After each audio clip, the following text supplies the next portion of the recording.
Everyone, or good afternoon, wherever you are watching us. I want to welcome you to the press center of the Ukraine Crisis Media Center for the discussion event Ukraine-Taiwan, sharing experiences in countering disinformation. Today's event is going to feature speakers from Doublethink Lab, Taiwan. It's a civil society organization devoted to countering malign influences of digital authoritarianism. We also have speakers from Mantis Analytics. It's AI-driven platform that conducts infospace listening in real time. We have experts of Ukraine Crisis Media Center and Ukrainian political scientists. Today we will discuss information exchange across Ukraine-Taiwan bilateral relations and also how to counter People's Republic of China and Russia cooperation in information space. I will introduce you to the speakers that will join us today. So we have Puma Shen, who is legislator and associate professor at National Taipei University and board member of Doublethink Lab. We have Ttcat, Min-Hsuan, its CEO at Doublethink Lab. We have Levi Bochantin, social engagement researcher at Doublethink Lab. We have Volodymyr Solovian, PhD, head of the Hybrid Analytical Warfare Group of Ukraine Crisis Media Center.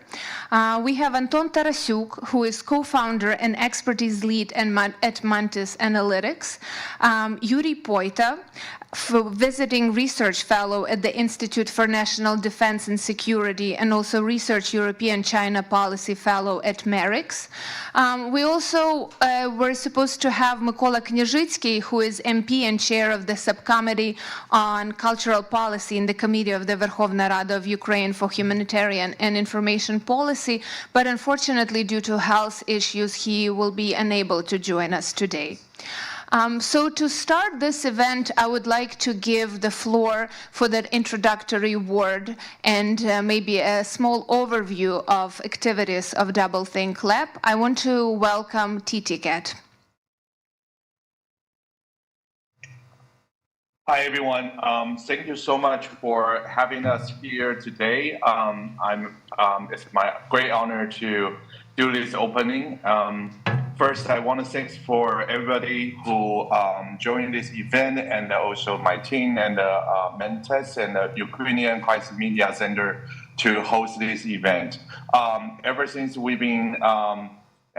war started, the Ukrainian war and how the disinformation played a big role, not only from Russia, but also from China and other authoritarian regime.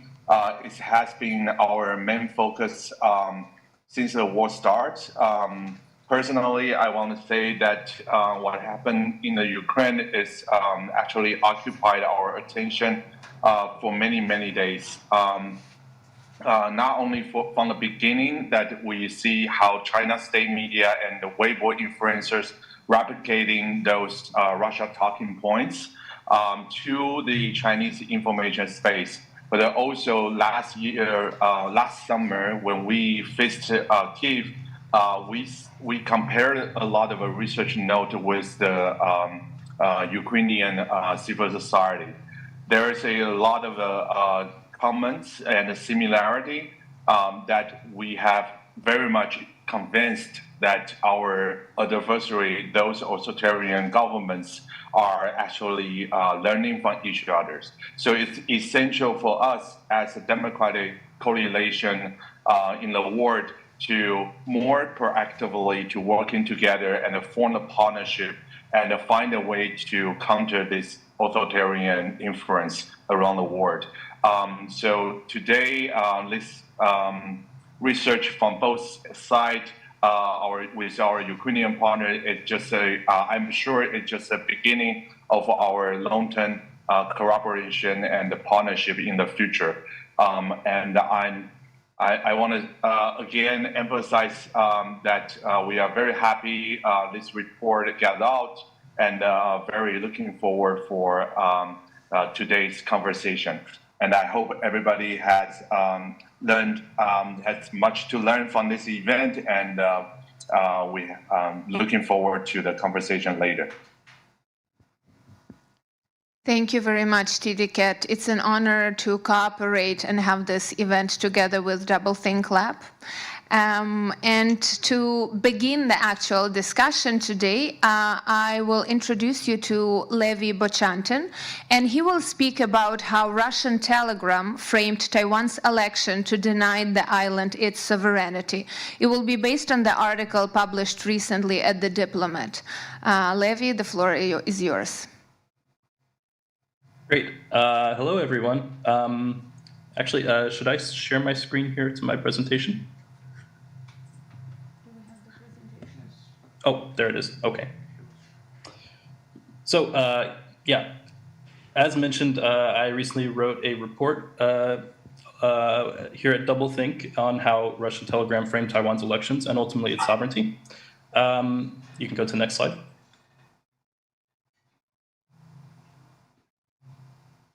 Right, so I guess first off, my name's Levi. I'm a social engagement researcher at Doublethink. I'm relatively new here. I started back in September, so I've only been here about 6 months. And it's been a great time so far. My background actually before coming to Doublethink was more centered in Central and European affairs, politics, history, etc. So I'm kind of glad to be able to bridge that background knowledge and expertise with what's going on here at Doublethink. More centered on the Indo-Pacific and kind of bridging those two divides. Okay. So first off, why look at Russian Telegram at all to begin with? So this actually started as an ongoing project we're doing with Mantis Analytics with their cooperation and help on how Taiwanese sovereignty is generally framed in the Russian language space.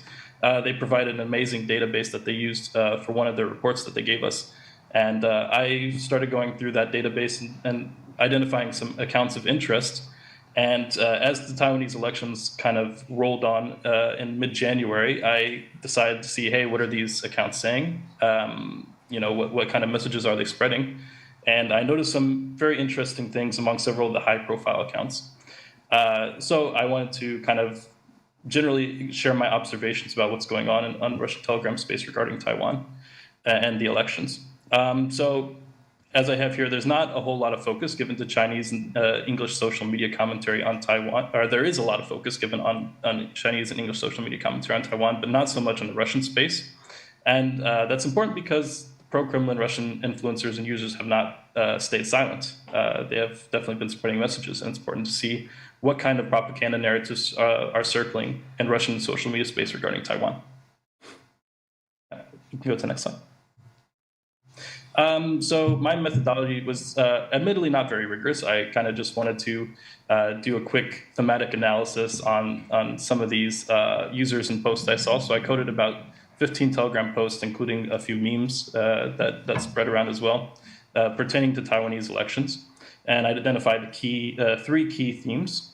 All these accounts, as I said, were identified thanks to Mantis. There were a few that I identified as reposts from some of these accounts that I found through Mantis as well. All these accounts had a substantial subscriber base, at least 10,000, and most of the posts had about at least 20,000 views individually. And all these posts, I should say, were made shortly on or after Election Day. So nothing that goes too far back. That's something we hope to bridge here in the coming months. Yeah.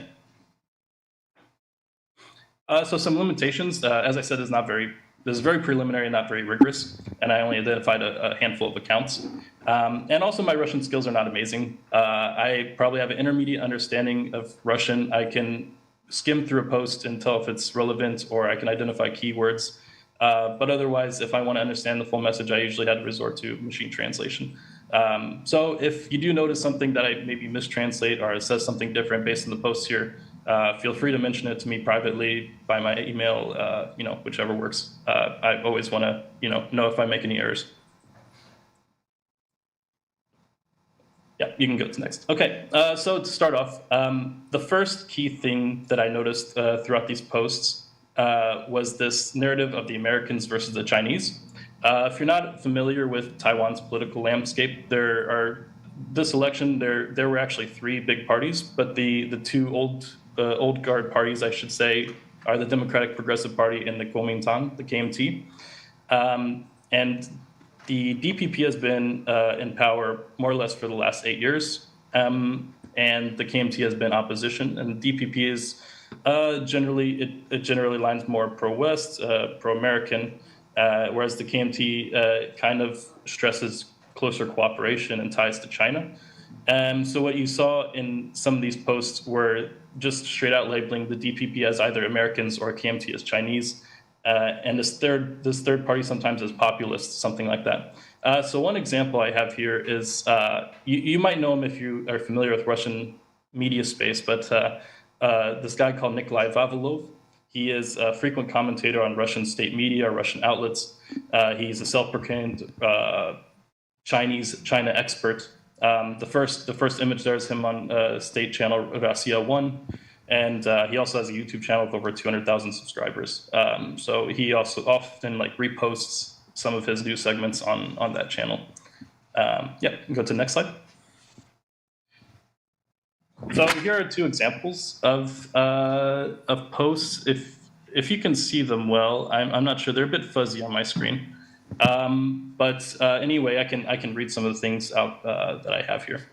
So the one on the left is actually a post from Vavilov, and he kind of calls both these two parties, DPP and the KMT, as the Americans and Chinese, that they achieved equal results, and that the populists, the Narodniki, he calls them, become key to decisions made in the parliament in the future. He also kind of goes on to antagonize the U.S. and says that Taiwan will not make a move until at least after the U.S. elections, and that Beijing has a Beijing strategy of non-intervention is proven effective. He also kind of says things like, over the next 4 years, the DPP is likely to further arm the island, demonize Beijing, and create a mobilization base. So he's kind of turning this narrative back that Taiwan is the aggressor through the U.S. It becomes a very common theme among a lot of these users posting about Taiwan. Probably more interesting is this post on the right. This is another account called, they go under the name China Army. They post a lot about PLA propaganda, even North Korean military propaganda. And they made this observation that the results in Miaoli County here in Taiwan, which is traditionally a pretty strong KMT performing county, that China needs to negotiate with the supporters who voted for the pro-Chinese candidate Hou Yu-yi in this election in Miaoli County, so that a quiet beach landing could be made if the PLA decides in the future on an amphibious operation. So that supposes some knowledge already on the Taiwanese political landscape. I wasn't able to identify who this account was ran by, whether it's a Russian, Chinese, their connections or what they do in real life. So, but definitely interesting how localized this is. And go to next slide. So the second theme I found, kind of as you noticed with some of the previous posts, is how the United States is framed as a provocateur, that the DPP's victory in the election is a kind of a continuation of American military weapons aid and aggression in the Taiwan Strait. If you're familiar with Russian Telegram propaganda space, I think you probably know this account, Boris Rogin. He has an insanely massive Telegram account, over 800,000 subscribers. Mainly posts about the war in Ukraine, but he definitely has his opinions on Taiwan as well.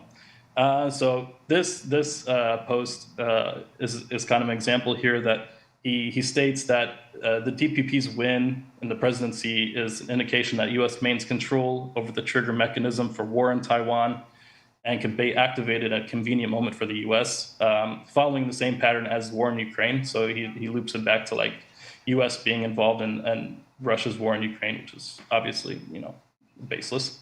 He also states that this simply means that U.S. has preserved the option to start war at its discretion at a convenient time. So always framing U.S. as the aggressor in this situation through Taiwan. Next slide.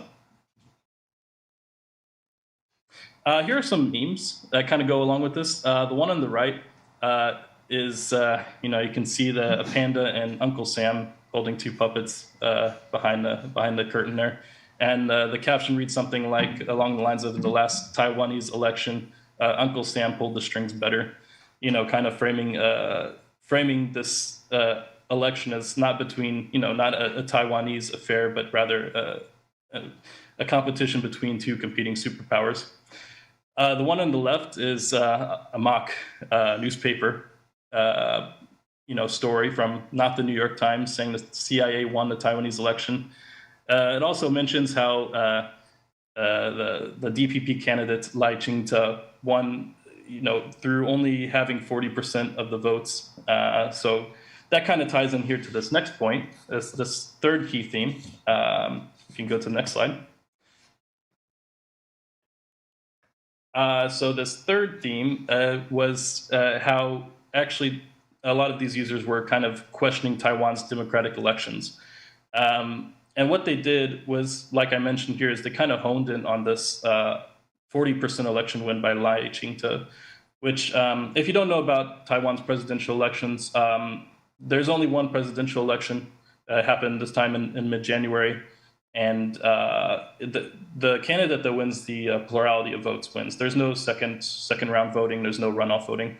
So because there were 3 candidates this time, there was no candidate who got over 50% of the votes. So William Lai won with just over 40%. So users kind of honed in on this. As you can see here on this right picture, this user says that the quote-unquote president of Taiwan received 40% of the vote, the turnout of 74%. And they start kind of doing math here, like between the lines math, saying, oh, this means that less than 30% of the total population, including holders of Taiwanese passports living outside the country with the right to vote. So they kind of lumped everyone else who didn't vote for DPP as being pro-closer ties to China, which obviously is way more nuanced than that, especially when it comes to like the TPP, third party. It's not a black and white case of, oh, all those voters are pro-China because they didn't vote DPP.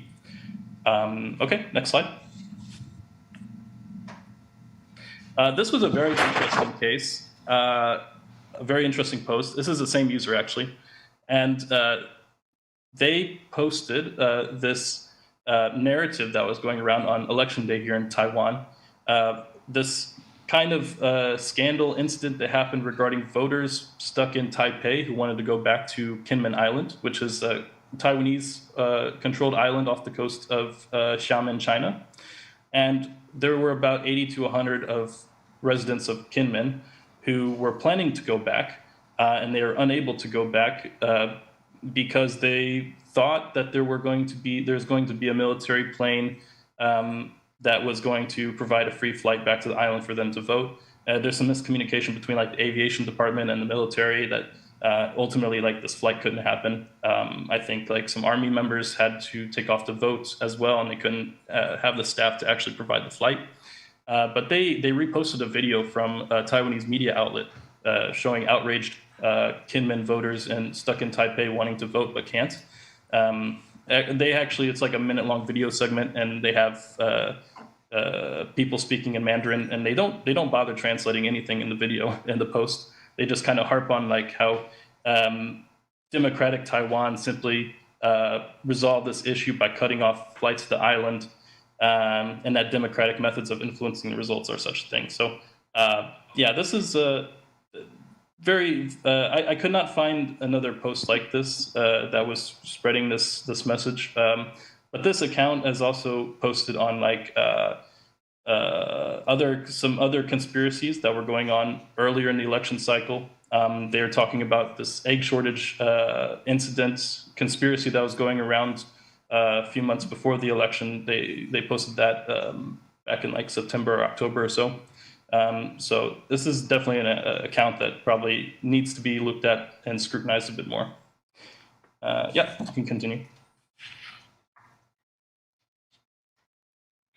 Finally, this is an extra bit. There was a considerable backlash, I guess you could say, in the Russian Telegram space after Taiwan's Ministry of Foreign Affairs responded to the Russian Foreign Ministry after the election, who stated that Taiwan is an inalienable part of China and that essentially other countries shouldn't interfere in this internal matter in China. MOFA responded quite strongly, saying that Russia has become a willing accomplice of the Chinese Communist Party regime and has made a lot of Russian users on Telegram kind of lash out. And Ukraine Crisis Media Center did a great report on this in late January about this. Definitely check it out. But I have one example on the next slide of a user kind of going a little bit crazy. This is only part of the post, but they go on a long historical kind of rant about how Taiwan has been like, you know, a product of the U.S. occupation since like 1950s. You know, has no right to butt in and say anything about bad about Russia. And they also go into tie what's happening again in Taiwan with that's currently happened in Ukraine, saying that that they know, unfortunately, they know better than many others how such stirring up the pot leads to, you know, supposing that American involvement in Taiwan is somewhat equated to the supposed American involvement in Ukraine, just kind of spreading more of these kind of false conspiracy narratives. Yeah. Next slide.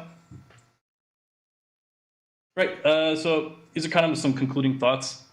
Essentially, the framing of Taiwanese political parties and elections have definitely fueled a deeper narrative that is questioning Taiwan's sovereignty and democracy. As you saw, it's not outright saying that, you know, Taiwan has no sovereignty or no democracy, but it's kind of playing on these key themes to allude to that, to suppose that.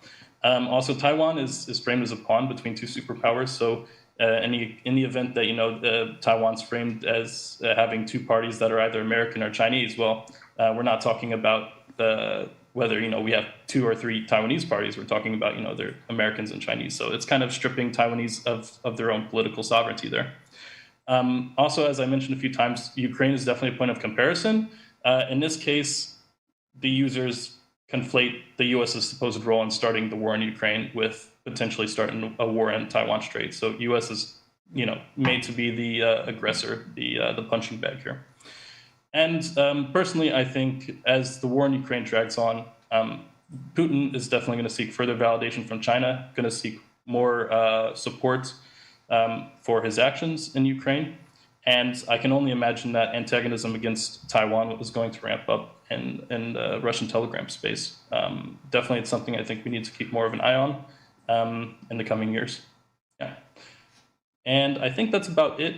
I think on this final slide, I included a link to, I included the link to my article that was recently published on The Diplomat. Definitely feel free to check it out and read it. If you have any questions, you can ask me later in this discussion, or my email is levi@doublethinklab.org. Feel free to email me there. I think that's it. Thank you, guys.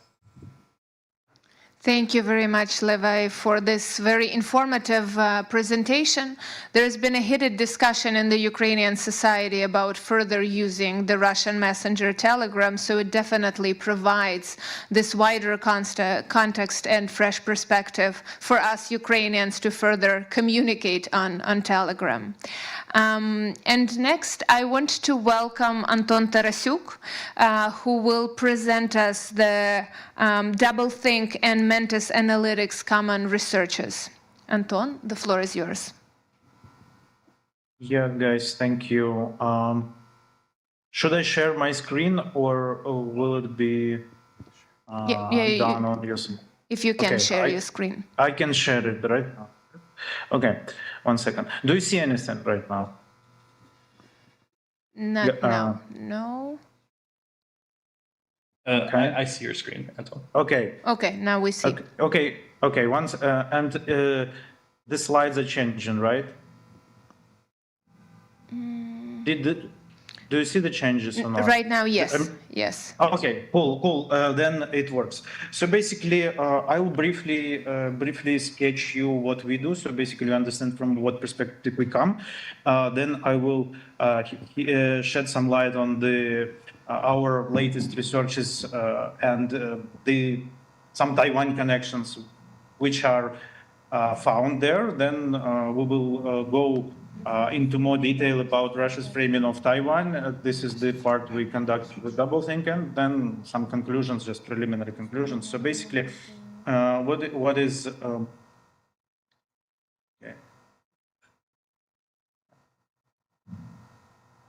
I'm trying to change slides, but I think, are they changing? Okay, there is a delay.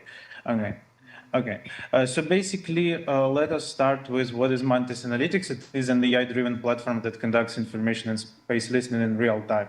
So basically, we apply AI to find reliable and actionable data to manage physical and informational risk. Informational risks, this is the type of risks, for example, disinformation falls under.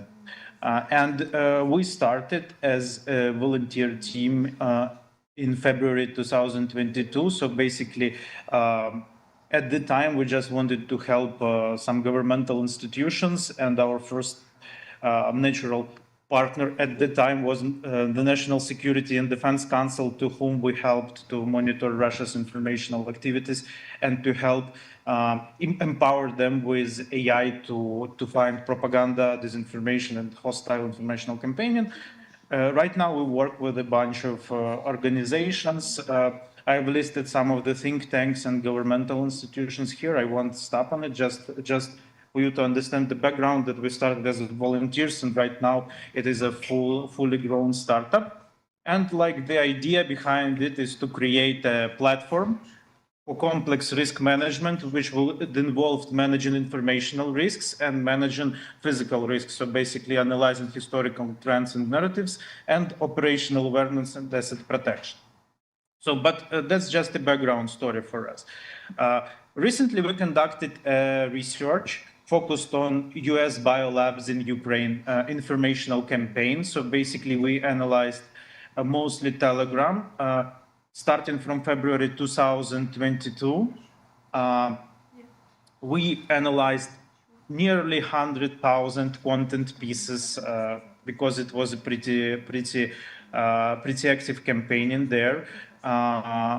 What we did, we applied AI, first of all, to select 10 major narratives around this campaign, to subtract up to 3 messages for each campaign, to assess impact and to find some interrelations between different narratives. So basically, what we found is not only that this, like the activity of this biolabs campaign was correlated with the full-scale invasion. So as you see on this graph, the February, March were the most active months for this campaign. And then it falls down, it falls down, it falls down. The peak is the siege of Mariupol, because Russia was pushing the narrative that the Azovstal hosts the biolab, which is being protected by the Azovstal defenders. So basically,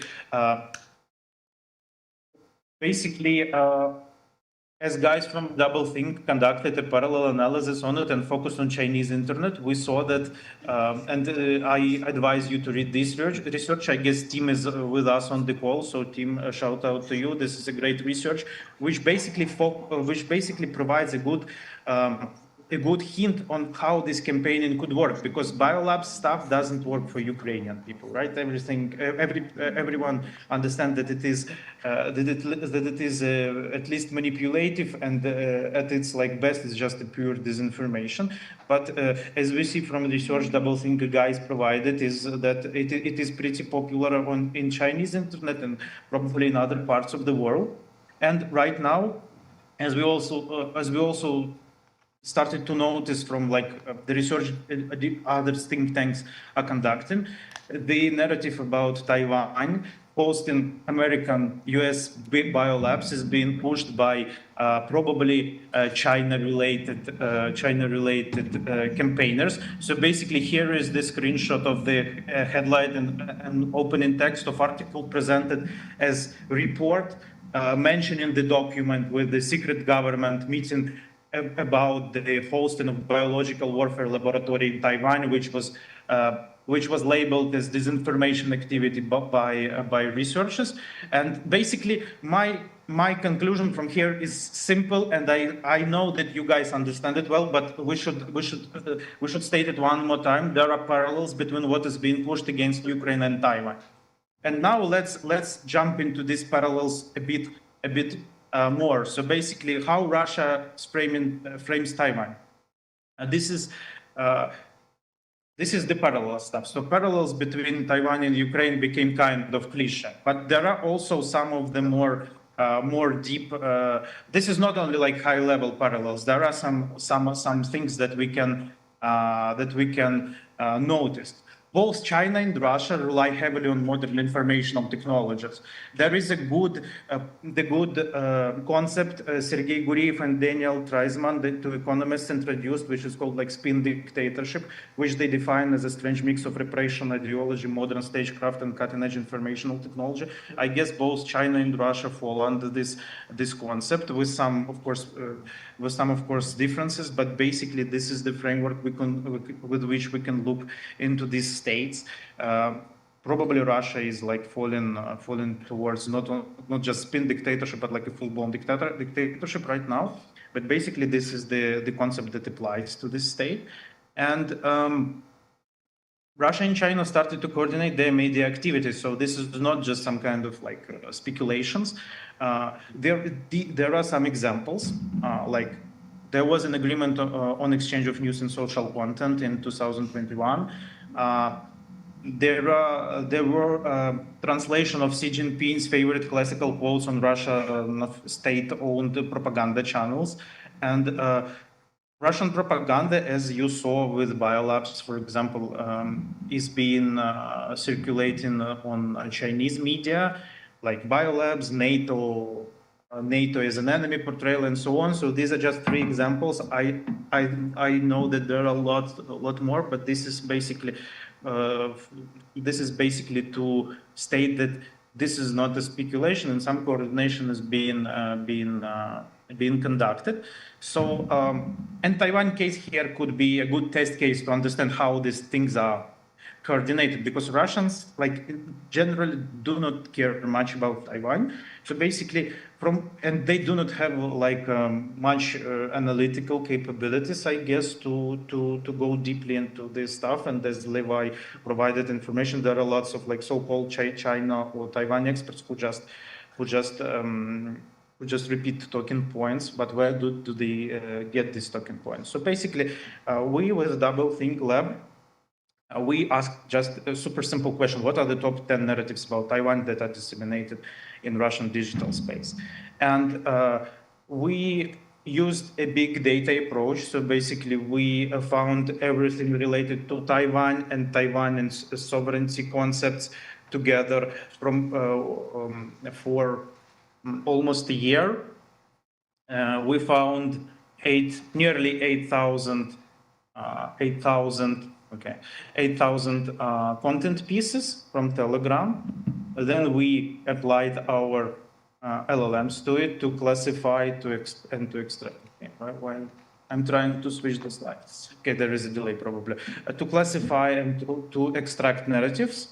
And then we applied a clusterization to it. So basically we grouped, with the help of the AI, we grouped these narratives by the semantic course. So basically we found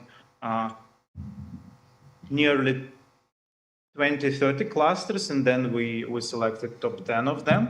So basically this is how the report on the Taiwan's presentation in Russian media looks like. And here is the top 10 narratives, which is like basically data-based assessment of what Russia says about Taiwan.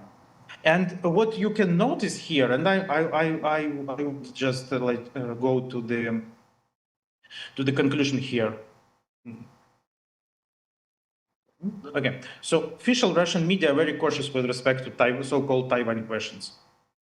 They're like pretty cautious here. And typically they refrain from expressing opinions or interpretations. Like some pundits and some commentators, as Levi hinted, they can do it. But like, if we take it like in general, they're pretty cautious. But there are several buts. There is no Taiwan's position present, and this correlates with what Levi said, that they try to frame it as like two superpowers being in a dispute, and all narratives which can be found like on this big scale if we not concentrate on some individual points, but if you look on the like general scale, are pushed via references to Chinese officials. So basically, Xi said something, Singat told something. So basically, in general, Russian propaganda refrains from stating what they think about it. They just present the Chinese position, and that's it. No Taiwan position, no interpretations. So basically, they comply to what China says, but like trying to market as a kind of objective framing. And it also comprises Ukraine comparison. So basically, mostly when they refer to Ukraine, they refer to Xi Jinping's words and directed against NATO or US. So basically, what we did, we cleared this discursive focus. So basically, we did not understand how the Taiwan question is presented in Russian media. But these conclusions are preliminary, and what is next? I guess we can, like, with respect to understanding China-Russia cooperation and coordinating media activities, of course, the research needs to be conducted on more sources. The data-based assessment of China's discourse on these matters, like, for example, on Ukraine and on Taiwan, and probably some kind of comparison on it should be conducted. And basically, we understand that the coordination is going on, but to what extent data can provide the answer. Right now, we have pretty good preliminary answers, but I think there is a lot to be done. And the importance of it is that if we have data-based understanding of what is going on, we can be more effective and more efficient in countering and to engaging with this stuff, and also in containing the disinformation that is being pushed, and understanding like the sources, the techniques, what works and what not. So basically, I advise you to assess these conclusions as pretty preliminary, but also to broaden the scope, because it is not right now only about Russia or only about China. There are some media alliances going on, and we think we need to be conscious of it and prepare. So basically, that's it from my side. If you have any questions, you can scan this QR code, contact us or Mantis Analytics or myself. You will find both contacts via this QR code, and we can continue this conversation. So thank you for your attention, guys. Thank you very much. Thank you very much, Anton, for presenting us the common Ukrainian-Taiwanese research in countering disinformation, and especially about the use of artificial intelligence in doing so. And the next, we are going to go to Taiwan. We are going to invite Puma Shen, who will speak about the main threats of Chinese propaganda regarding Taiwan, and also about Ukraine-Taiwan, what is needed in terms of resources, collaboration, participation to conduct joint activities. So let's go to Puma Shen. Thanks. Can you hear me? Okay.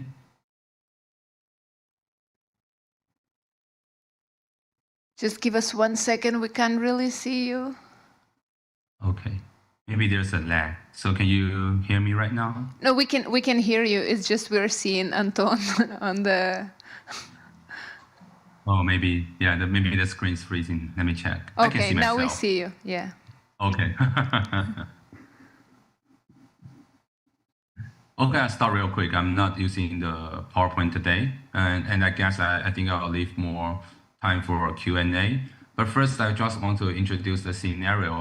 What I saw, and I also visit the Media Crisis Center, is that I saw that there are some disinformation there in Kyiv, right? I mean, the disinformation is kind of against Taiwan and is actually spread by Russia.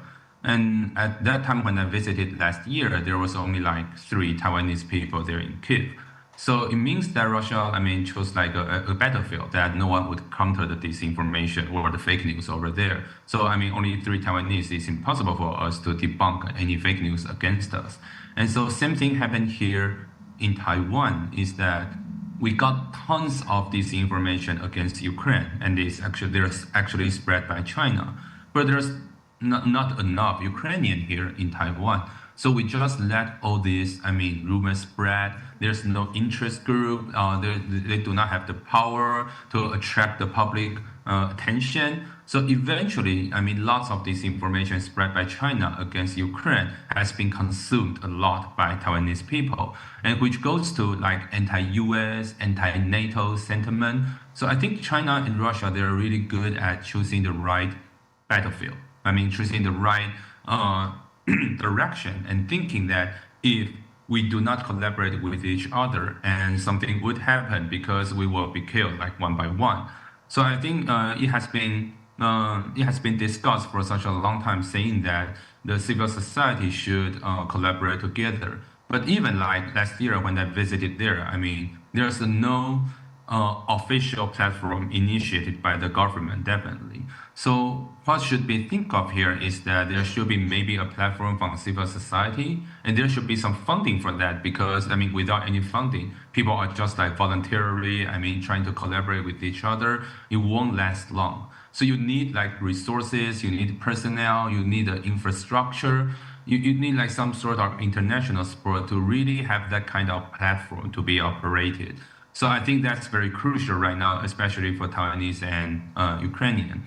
And if there could be a platform that people could collaborate together, for example, if I receive any, disinformation against Ukraine that is in Chinese, I could, send it to, my friends or my allies there in Ukraine in seconds, right? And then you could like provide the materials in seconds, and outside here we could help Ukraine to debunk or to fight against certain narratives here in the Chinese-speaking world. So I think because I joined this discussion late, but I believe maybe Ttcat and Levi share some research here. And I think since 2022, we have been archiving some data that is in Chinese-speaking world, how China spread this kind of propaganda, not just anti-US, NATO, but the disinformation and conspiracy that try to link, like, for example, the Hong Kong protester to Ukrainians, saying that, hey, Ukrainian is helping Hong Kong to be independent, that kind of conspiracy, and then give themselves as a justification, saying that, hey, Russia and China or even Iran should collaborate together. And they do collaborate together.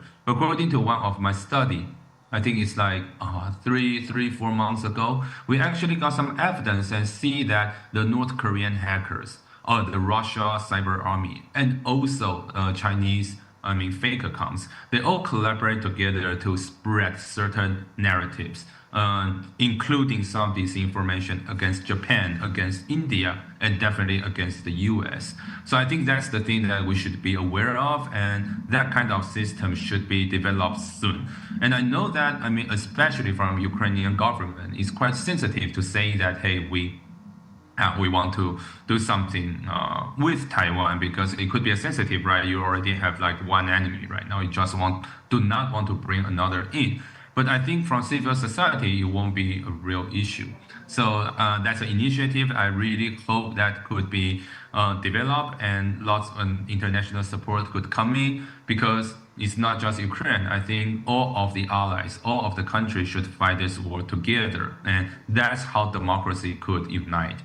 And second thing here I want to mention here is that how we counter all this here in Taiwan, because previously we all thought that China learned all these tactics from Russia, and which was true at the very beginning.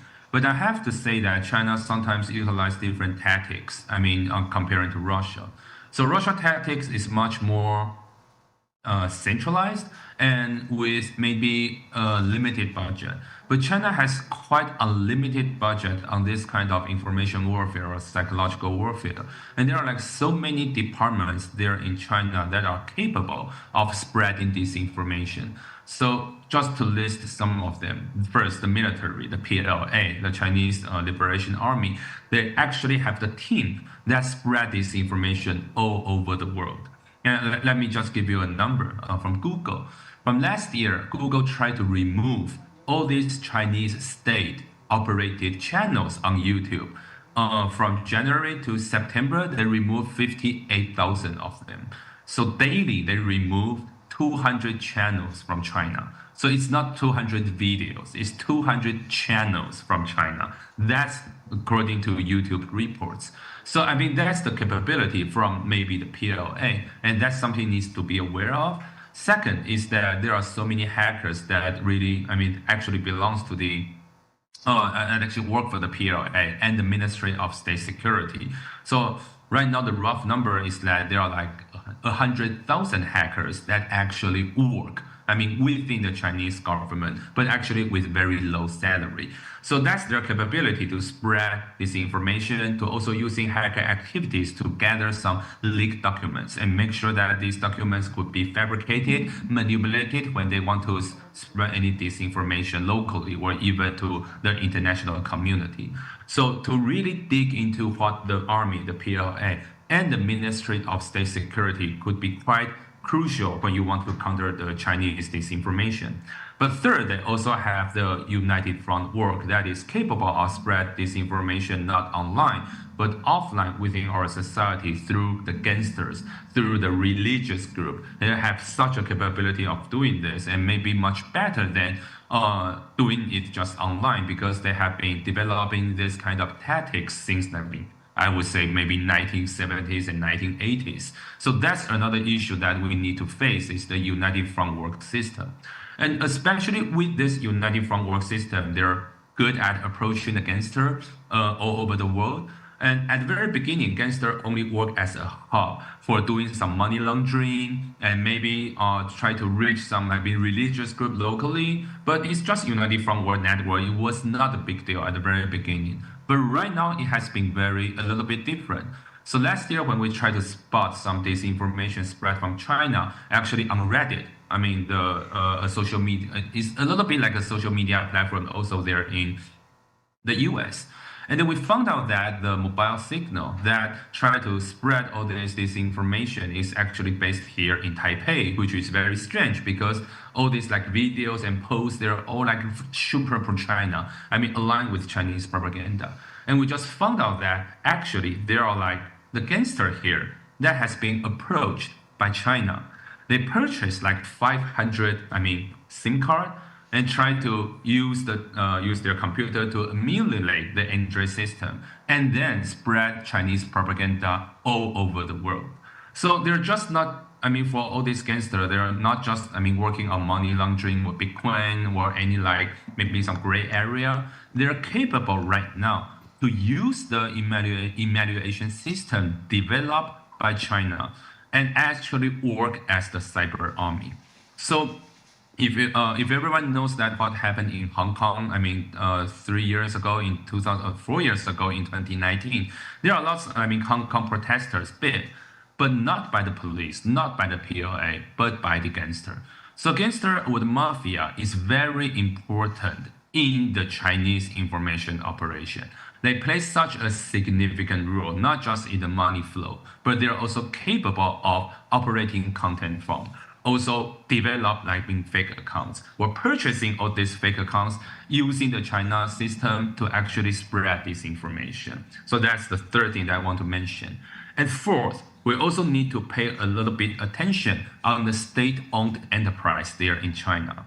It's not just like the company like TikTok, because everyone already know TikTok and its capability to alter the algorithm, spread this information. But according to one of the study here, the evidence is actually provided by Facebook, is that China also would order their state-owned enterprise workers to spread disinformation all over the world. And they're not fake accounts, they're actually like real people working not just for the government, but they work for the company. But the company was invested, by China, by the Chinese government.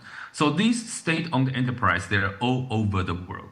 And they sometimes receive the order from the propaganda department or from the ambassador to try to help the Chinese government spread this information, or develop any kind of like video and maybe sometimes strategy, and provide all this video and put it online everywhere and in local language. So that's also the notes that we need to pay attention of. So right now, just to sum up, the PLA and the MSS, the Ministry of State Security, and also they have the armed police. I haven't talked about it yet. The gangsters, the state-owned enterprise, the 100,000 hackers. They're all very decentralized, but capable of, having this kind of information operation. And starting from 2023, we also spot the evidence that these departments also work with each other to spread this information. So within China, they are collaborating, the different departments, they actually competed with each other previously, but right now collaborating with each other, and right now also collaborate with, like I said, the hackers there in North Korea, or the cyber army there from Russia. So to understand what China is doing, and also from us, we need to know more what Russia is doing. We see the whole picture, what they really want to do all over the world. And I think that would be the best strategy if we could share this kind of intelligence, information. So I know I only got like 10 minutes here. I'm a little bit off over the time, but I really want to show maybe some of the insights that what we're seeing, what we're doing right now. And if anyone has any questions, I'm very happy to answer that during the Q&A. Thank you so much.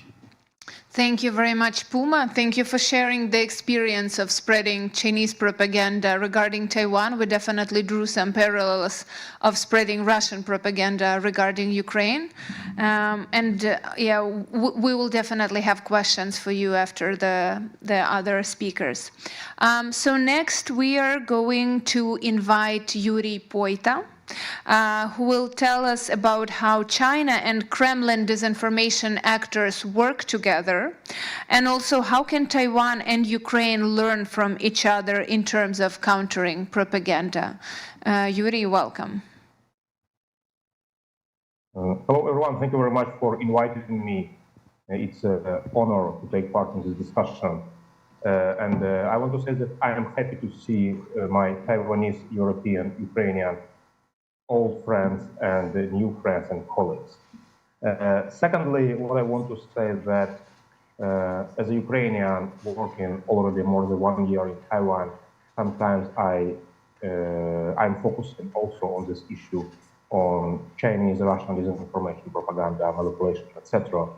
And I do very much agree with Anton, who mentioned the absolutely comprehensive report on how Chinese social media nazified actually Ukraine, and there is a very, very good research and definitely worth reading.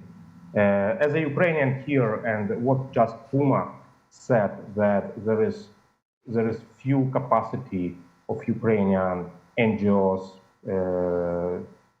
think tanks, etc., to help Taiwan to debunk Chinese disinformation here in Taiwanese social media. And as a Ukrainian here, I was reached out a few times by different Taiwanese fact-checking organizations to help to debunk disinformation related to Ukraine, actually. For instance, related that Ukraine wanted to mobilize people under 18 years old or something, and that Ukraine wanted to mobilize Wagner Group, some fighters from Wagner groups, etc. So there were some cases, but at the same time, I absolutely agree that there is no comprehensive cooperation, and there is a huge room for improvement. I mean that Ukrainian NGOs, think tanks who are working on disinformation could definitely share their experience between Ukraine and Taiwan. When it comes to my topic my idea that I want to share, I will perhaps slightly focus on another dimension of Chinese information operation within the framework of so-called United Front that Puma already mentioned. But on the track of so-called 1.5 diplomacy or expert dimension of spreading, narratives and amplifying the Chinese propaganda, information, so-called warfare, etc. So regarding two big topics, the first one is Taiwan election, and the second one is current dynamic on the war between Russia and Ukraine. So on Taiwan election, last year I participated in expert discussion of European and Americans analytics on China, and also with participation of Chinese experts related to government. So with the respect of privacy and Chatham House rules, I won't disclose the affiliation, but they are affiliated with the very well-known, very influential governmental think tanks, I mean Chinese. So it was just before the election, like a few months prior to the election, and one of the very respectful, I would say, influential expert, high-ranking expert of China mentioned that he said that maintaining peace and stability will depend on Taiwan election. I mean, peace and stability in Taiwan Strait. And if DPP candidate wins election, there will be less option to maintain peace and stability in Taiwan Strait. It will be much difficult, and the negotiation and the situation will be less controlled. And if KMT wins election, so negotiation could start, it means that peace and stability will be much more likely. So it's somehow coincide with official narratives, official narratives that DPP kind of party of the war and KMT party of the peace. And interestingly enough, that he mentioned expression in Chinese, it's called "du shan jia tu." It's regarding the president and vice president Xiao Bixin of DPP. It means from Chinese, "du shan jia tu" means independence plus independence or double independence, because these two candidates, according to the Chinese understanding, they are pro-independence of Taiwan, but it's not the case actually. They don't want to declare Taiwanese independence. But at the same time, "tu" in Chinese means not only independent, but also poison. So the expert want to label that the DPP Lai Ching-te as a president and Xiao Bixin as a vice president is at the same time double poison. Regarding the Russian-Ukraine war, so we also are observing some indicators that Chinese expert affiliated with government tries to enhance their activity and their efforts aimed at decision-making of Europe institutions and European policymakers in favorable way to Russia. So the main narrative that we now observing from expert discussion of Chinese think tanks with European think tanks aimed at Europe should reduce support to Ukraine and even abandon Ukraine, start negotiation with Russia, and finally accept the Russian demands, security demands.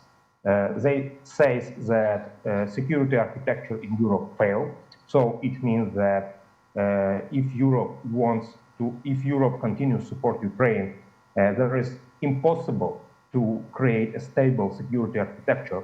Ukraine will be ruined, and Europe finally will lose all its resources.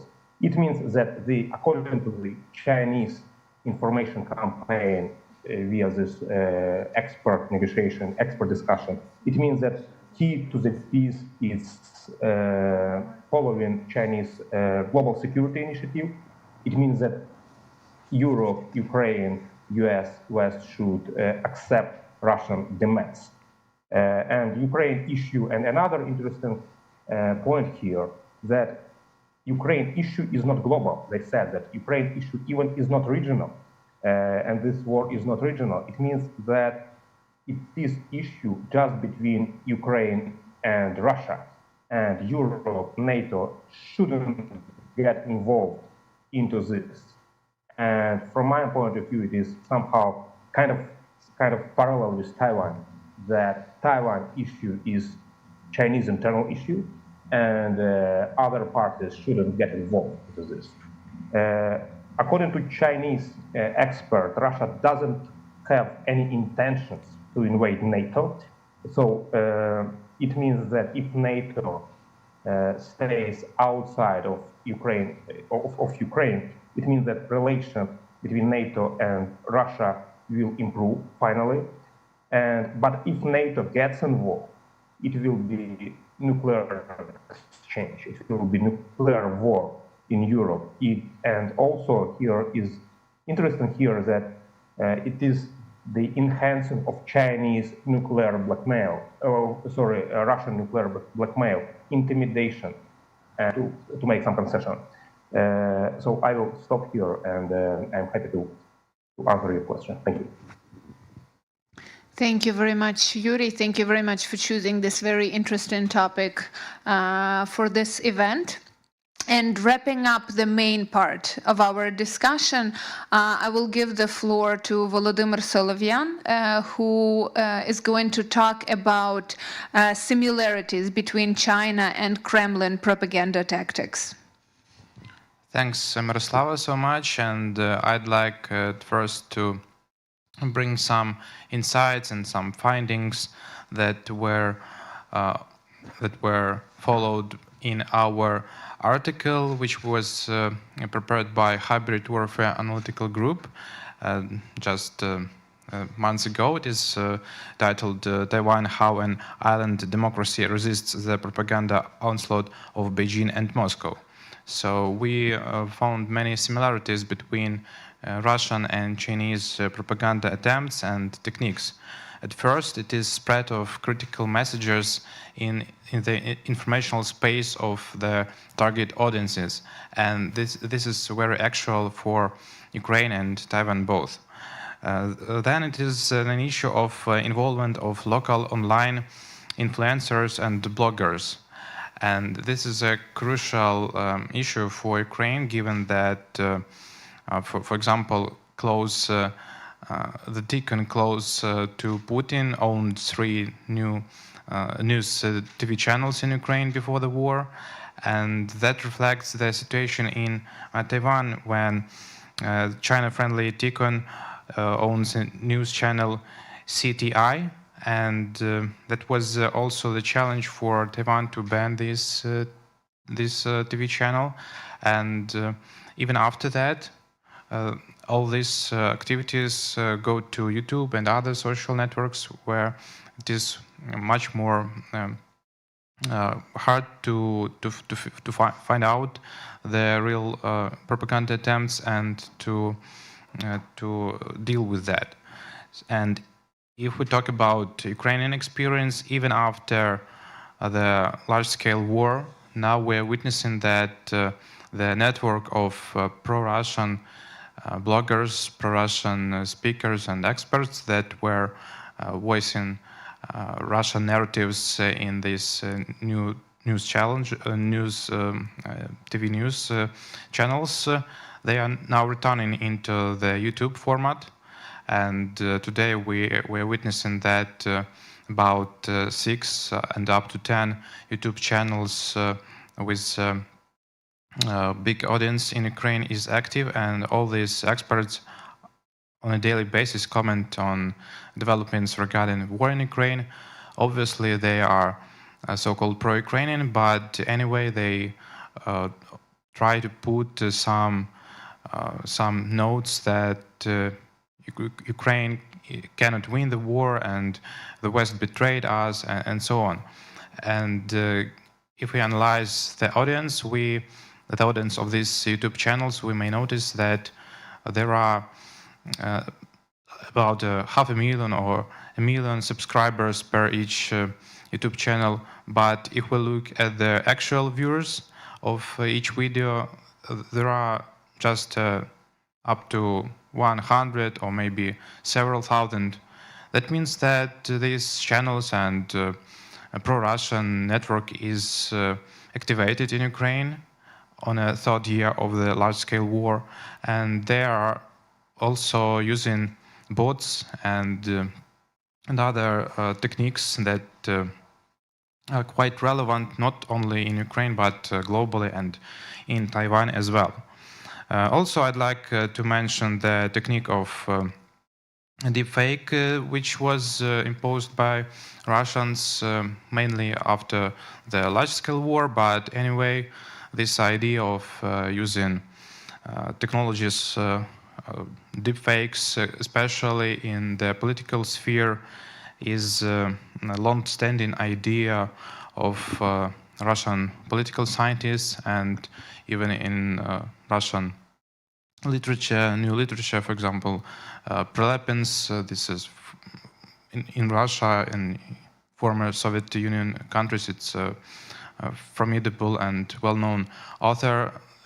He described this idea in the beginning of 2000s, and that means that we really, I mean, Ukraine and Taiwan are in the same boat regarding attempts of autocracies' propaganda to use new technologies, social media, to bring their narratives into the brains of local societies, of people that cannot perceive the information critically. And also, if we look at the geopolitical stance of this issue, we may notice, of course, that from one point, Russia relies on a Chinese perspective when it cover issues that are related to the Asia, as well as Chinese media look upon the war in Ukraine through the lens of Kremlin. But anyway, the hybrid warfare analytical group noticed that that Russians describing political situation in Taiwan, they tried to impose their justification of the war in Ukraine. For example, the island, they use the terms of de-Chinization of the island and Taiwanization of Taiwan. And that is compared to their allegations against, I mean, so-called allegations against Ukrainian officials regarding so-called de-Russification and Ukrainization of Ukraine. So that means that obviously that reflects mainly to the Russian readers, but that shows us how Russia tries to bring all the local agenda, local issues around the world globally, and bring these challenges, local challenges, under the umbrella of its propaganda and its goal to justify its aggression and undermine support for Ukraine. Also, I'd like to notice that given that Chinese presidency will soon, maybe it will occur in May, will go to France and visit President Macron, we may forecast that somehow China will lower their accusations of European Union regarding its role, Europe's role in the war in Ukraine. But anyway, I may predict that China will focus mainly on the so-called the United States role in the Russian-Ukraine war, and will bet on that. So the main goal for China will be still the same regarding the war in Ukraine. I mean that Beijing will continue blaming United States for fueling up this war, and I do not have any hopes that Chinese perception of the situation in Ukraine will change dramatically after this forthcoming visit of President Xi to the European Union. And from one point, that is bad news, because many societies, many countries in East Asia, in Southeast Asia, look upon Ukraine through this lens of Chinese propaganda. And Ukraine, unfortunately, do not have any measures, especially regarding financial dimension. So Ukraine cannot overcome these challenges in information sphere. And from another point, it's a good news because it shows us the way how Ukraine should act. And firstly, we should cooperate with those audiences, with those think tanks and civil society of the countries of East Asia, especially Taiwan, which understand the challenges and threats of Chinese propaganda. And that brings us to the common understanding of the global dimension of the propaganda challenge. And that reflects us the idea that it cannot be overcome in just a single country or region, because these interconnections are widespread, and without dealing with Chinese propaganda and developing debunking techniques, we cannot resist Russian propaganda on another corner of Asia. So that is my main points, and I'd like to thank all the participants, and thank you, Miroslava. Thank you very much, Volodymyr, and I also want to thank every speaker that joined us today. Thank you for sharing your work. Thank you for sharing your insights, your experiences, and providing, like Volodymyr said, a more global context in countering malign influences of Russian and Chinese propaganda for both of our countries. I think we have time for a couple of questions, and I'm going to read the first one. The question will be to Puma Shen. It's a bit long question, but bear with me. So recently, you have elsewhere emphasized that more and more, it's not only a battle against hackers, fake news, disinformation, and conspiracy theories, but a struggle for resistance against cultural hegemony by China and Russia through fun platforms like TikTok, in the aim of spreading propaganda in a more pernicious way, the fun mode. These sorts of poison sweets are particularly influential on young generations, and they have political consequences, as we saw in the recent elections in Taiwan. Could you elaborate a little bit on that for our Ukrainian friends? Yeah, definitely. I mean, this is a very united front work tactics. So according to united front work tactics, it's very important to, for example, to attract, let's say, 5% of the general public and make sure that the other 95% against them. It's just the same, but it's like one of the strategies they're doing. So to attract certain groups of people is always important for united front work tactics. So TikTok is just one of the way for doing this. So for example, TikTok at very beginning, when they design, I'll actually interview someone who work, in this kind of industry. It's like they really need to make sure that, hey, this kind of video is trying to attract maybe 3% of the citizen. This kind of video about cute cats or cute dogs will target another 3%. And then this, fortune telling, tarot, or anything like that would attract another 2% of the general citizen. So it's algorithm, but they have manipulated this algorithm in very nuanced way. Make sure that their different groups of people have been attracted by them. And then when this audience, target audience, when they try to use this kind of, knowledge, short videos, make sure that they're establish the channel between the platform and them, and that will be a perfect way for them to spread this information. And also, it's very important that all these people who already have the political stance, they are not actually the target audience for TikTok. So according to some of the studies here in Taiwan, people already have the political stance, they do not really change their opinion whether they're using TikTok or not. But for people who are apolitical, people who do not care about politics, they care about the weather, their dogs, their cats, their lives, their salary. So these people are deeply influenced by TikTok. If they're using TikTok, they have a little bit more positive image of China. But if they're not using TikTok, maybe a little bit negative. And I guess I think the same scenario might apply to the image of Russia. So to really see the influence of TikTok, we couldn't have an holistic study and saying that, hey, we just measure everyone to see whether they have been changed after they're using TikTok. First, we have to select the target audience that has been already targeted by TikTok, and apolitical people who do not care about politics, and younger generation.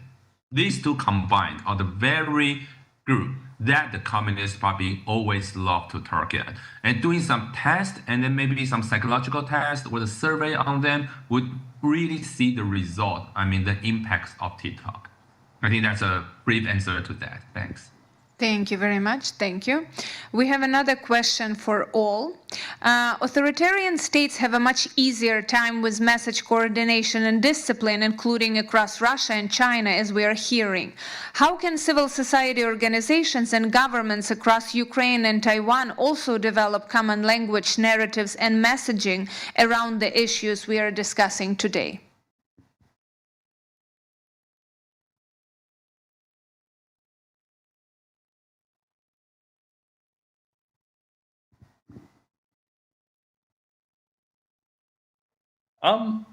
Maybe I can just briefly touch on this. Tim mentioned this. He asked this. He's our research lead here at Doublethink, and it's a question that we're grappling a lot with. I think, especially in the coming year. We just had our yearly retreat, and we hit on this a lot and kind of brainstormed about how can we effectively better stratcom across partners and across the region. It's definitely a tough one to answer. We were talking, do we just hone in on maybe specific subgroups, really target our audience, and design and focus on narratives that might specifically, attract them. I think regardless, we need a lot more cooperation across CSOs. It's a really hard question to answer. I think we're going to be discussing it a lot in the coming months and years. I have no good direct answer for you there. I think it's hard to give a direct answer to such a wide question. Another question we have, I think it's directed at Anton. What is the role of artificial intelligence in combating disinformation right now?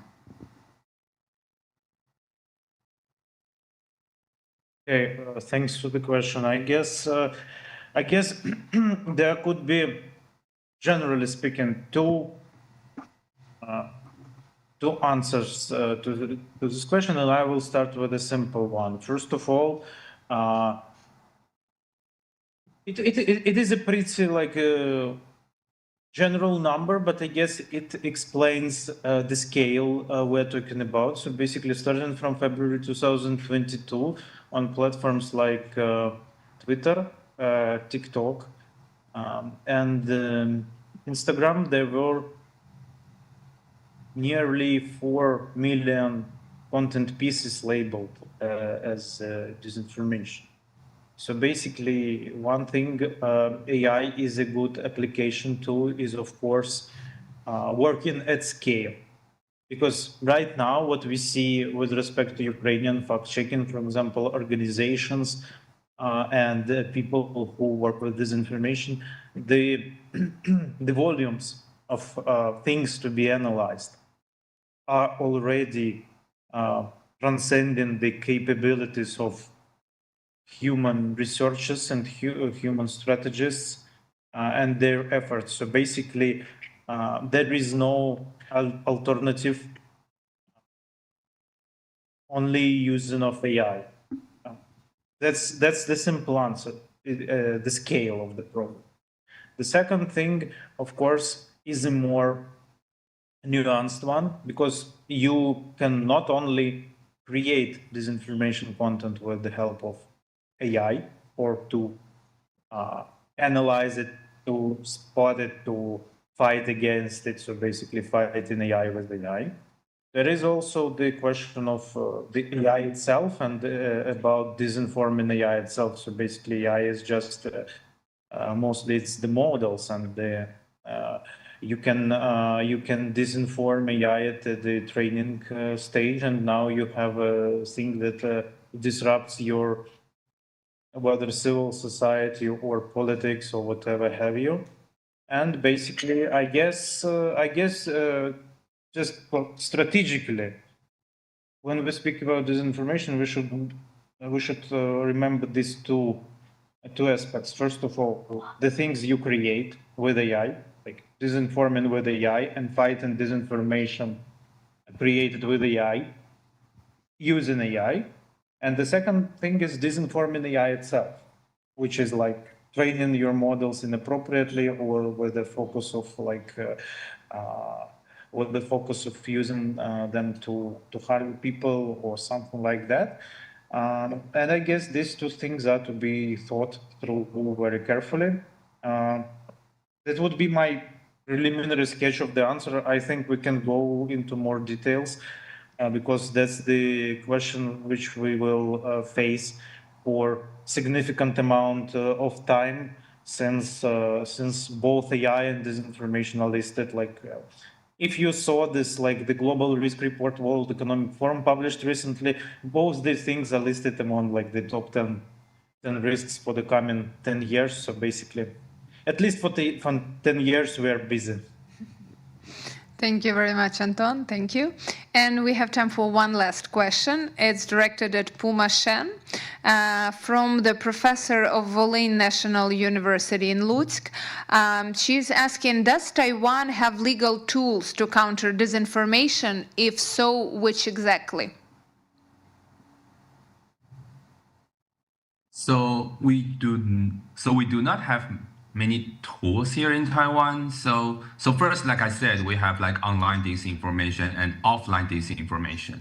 So for the offline disinformation that's spread by gangsters, or all this temple system, religious group, there's a law called anti-infiltration law, but that is not that effective, because the law could only be effective 3 months before the election, which means that if it is not during the election, we could not use that law, to actually investigate these cases, people, whether they have been infiltrated by China. But I think that's the law that I think that's the only one that we can counter the offline disinformation. And for online disinformation, we used to have a bill, but has not been passed yet. It's very similar to the EU's Digital Service Act that could help us to regulate social media platform.